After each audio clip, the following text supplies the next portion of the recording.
Hello fellow Dark Warriors, I am Zardar and welcome to another online battle from Warhammer 2. So this time we're playing as the favorites of mine, which is the Greenskins. I kinda love these guys, like, you know me. We're up against the Elves, which is played by Black Phillip. And yeah, let's have some fun. Let's see at the composition over here. Pretty just standard stuff. Just a front line of a few goblins just to soak up any damage. And with the WAG, they can their melee attack can reach up to like 40, which is gonna do quite some work against cheap units like spearmen. Well, obviously nothing against sword masters of course, but yeah, still. We got just a couple of spiders. I just usually bring either spiders or skulkers in order to control the field in case the opponent of mine brings any cavalry.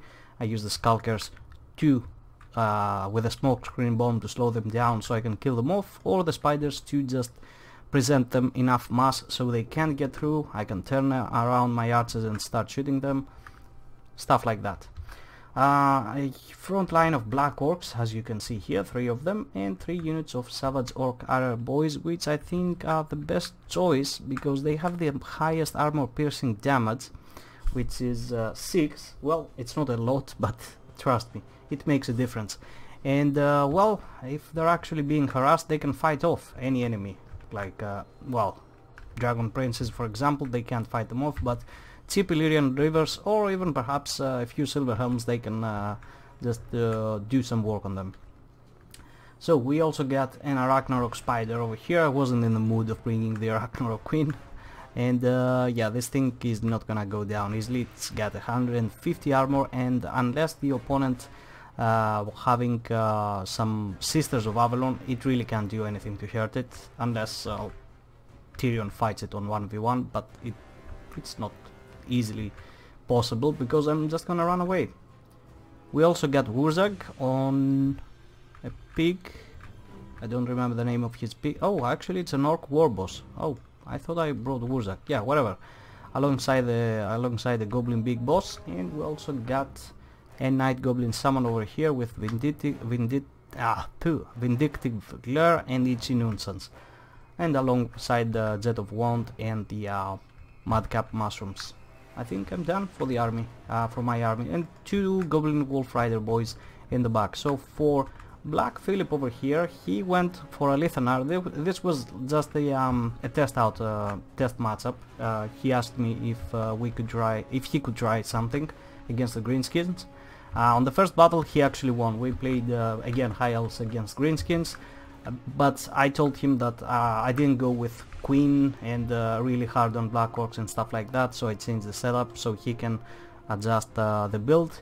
And yeah, this is the outcome of the second battle. On the first one he won it, but there wasn't a Queen in a spider in the first one.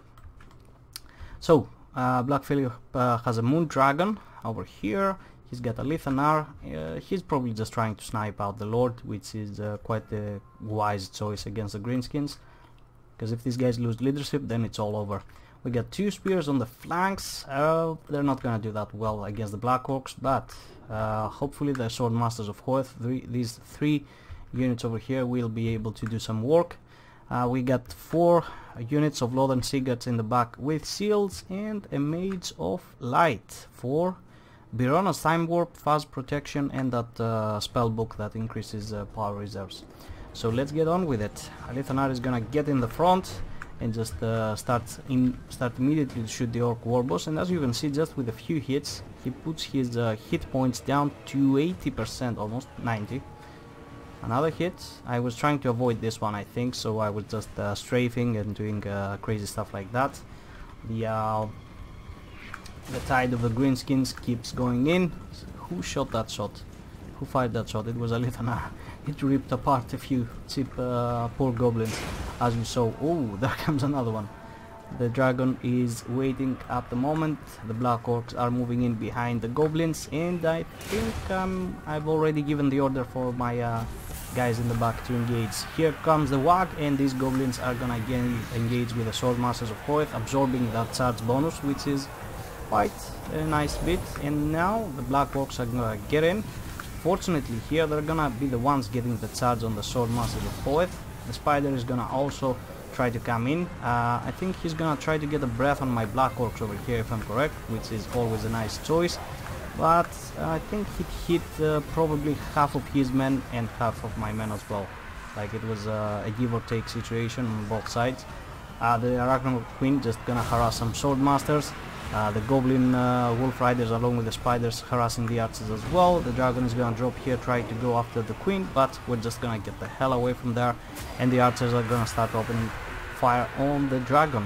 And yeah, this is pretty much it. I think the Spider is always a must against High Elves, because the only way to kill it is with Sisters of Avalon, and if they go with Sisters, well, they're open to some really hot backline harassment. And if he tries to chase you with a dragon or something like that, then you get a salmon or just 3 or 4 savage orc boys. Imagine if I had the what's the name, the rusty arrows over here reducing the armor. That could work out too.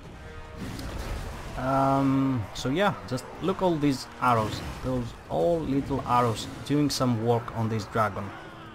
Actually 2 Black Orcs are getting beaten down over here by just 1 Swordmaster of Hoeth, and possibly that is because of the Birona's time work over here, and also the dragon being a nuisance. And now, since I kinda feeling safe, the Arachnid Queen is gonna go after the dragon, which starts to crumble. On this side the Black Orcs are doing quite fine. We get some rallying forces coming back, which I'm just gonna keep spamming to get into the back line. Over here, oh, we actually sent the Orc Warboss to keep that dragon in pace, because it was trying to escape. I managed to stop it, get a good hit on him, but he managed to escape. So Alithanar, oh, there comes a vindictive glare with just leaving this dragon with 91 health points. So now the Orc Warboss, I think I'm gonna go after Alithanar over here. Yeah, what the hell was I doing? Guys, not there. Alithanar, now. Some goblins are gonna come back in this Golden Sigurd, and that's the thing. These guys are lads, these guys have anti-lads, but they're shutting down so much precious time. I think the High Elves accept matches like Vampire Corps, the Dwarves, and factions that are desperately slow. I think Missile Line is not worth it. Like you have a unit of how much is it worth? 800, 700, 600, something like that with shields, and you get a 300 unit over here, which, yeah, they managed to defeat it, but it always just keeps coming back, and by the time it's gone, it has already managed to do like half of the damage here. No, probably something else hit them too. It's not possible these Goblin Wolf Riders did all the damage, but still, they shut them down throughout the whole match. So yeah, I don't think that you should even bother going with backline against high mobility factions like the Greenskins. Well, they're not that high mobility, but they have really good harassing tools, and yeah, that really showed in this matchup. Throughout the whole match I had a Goblin Wolf Rider on top of a Lothern or a Spider or something else. So here the Orc Warboss is gonna go after Alithanar, who is not gonna be taking damage for some reason. I'm gonna keep trying over here to just hit him with a big Goblin Big Boss and everything, but he's just not gonna go down, and the Orc Warboss is just acting like an idiot, and this Lothern Sigurd are actually managing to get the killing shot, but the Spider is gonna come to the rescue over here, and it's just blitzing throughout this whole, guys. Alithanar gets a vindictive glare in the face, completely shattering him, and the whole army is gonna falter at this point. But damn, that vindictive glare was quite a spectacle. Sorry I missed it. So yeah, let's get outside and see. For my side, it was just I wasn't trying to go with something really dedicated fighting the High Elves. Just, okay, what do they have a problem with? Big monsters, armored big monsters. Let's get a Spider, let's get a couple Black Orcs. I think overall you always need Wurzak. Orc Warboss was just, you know, I wanted to play something different, because yeah, Wurzak always the same. And yeah, so for Black Phillip, I think, yeah, I stand by my decision. I don't think any archer units are even worth it against harassing factions. Yep, I really think that. After all this experience, Empire, High Elves, and factions like that, although the Empire, it's a faction of combined arms, so you never know. But the High Elves, I think, with really blitzing tools, good blitzing tools, whether it's Dragon Princes or Dragon or Swordmasters or Spears or Chariots or something like that, are worth it a little bit more. It can be more extensive on the micromanagement part, because you will have a really elite army that you need to outplay your opponent, but I kind of feel that the High Elves are only meant for that. Even on the tabletop they had the same weaknesses. They couldn't get a freaking good all-around army because everything is so expensive, so it's not worth it. So you just go with a small army, either it's skirmishers, either it's cavalry like Dragon Princes, and you just cheese the hell out of your opponent. Against the Greenskins I don't have a solution, but definitely I can't think of any ranged units against the Greenskins because of the backline harassment. So yeah, that was it. So I really hope you enjoyed, guys. Feel free to leave a like or a comment.